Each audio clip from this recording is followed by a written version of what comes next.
Over the last few days, we have been reading from St. John's Revelation. A revelation, his vision of heaven, a vision of God on his throne, surrounded by the saints and angels who spend their time, they spend eternity giving praise and honor to God. And in today's part of John's vision, he sees the Lamb who was slaughtered, the Lamb who was slaughtered for the sake of all the world, of those who are faithful and indeed for the unfaithful. The Lamb, of course, is Jesus. And the mission that Jesus was given by the Father, by God the Father, was to come among us, to identify himself with us. And today's gospel passage comes immediately after Jesus entered Jerusalem. The people thought that he was coming to Jerusalem to fulfill the kingdom of God among them. And of course, they were excited about that. And when they realized that this was not exactly the fulfillment of the kingdom of God, they turned against Jesus. The people of Jerusalem turned against him. He knew that many of those who cheered him were doing so out of self-interest. They wanted to be part of a worldly kingdom. But his message, the message that he was coming to reveal to us, was being rejected by them.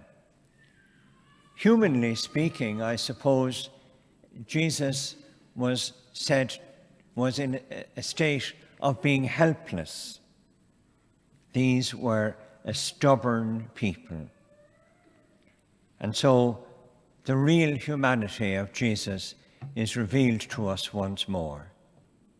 Jesus wept. It's only the second time we hear of Jesus weeping, the first being when his friend Lazarus died. I think it underlines for each one of us how Jesus was really and truly man, coming to identify with us. He came to show the Father's love for each one of us. And what a better place for him to express that love but in the city that he loved. And yet he was rejected. Even so, Jesus will not force us to accept him. He has come to seek out and save those who were lost. And as we all believe, we were lost. We were lost.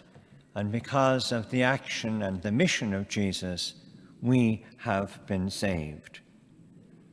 Our belief is that Jesus is constantly seeking us out.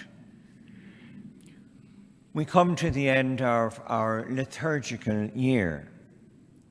And this end of the liturgical year, I suppose, is associated also with a time of mourning. Mourning for those who have gone before, and mourning about our own sinfulness for what is past. The end of the liturgical year is also a time of preparation for what is to come, what is promised to us, which is the kingdom of heaven.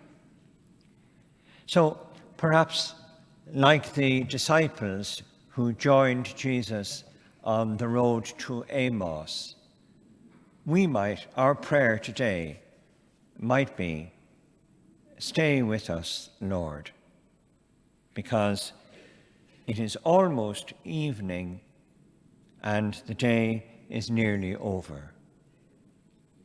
Stay with us, Lord, on this our liturgical journey, which is almost over, and assure us that you are walking with us and giving us courage and giving us all we need in order to come into your heavenly kingdom.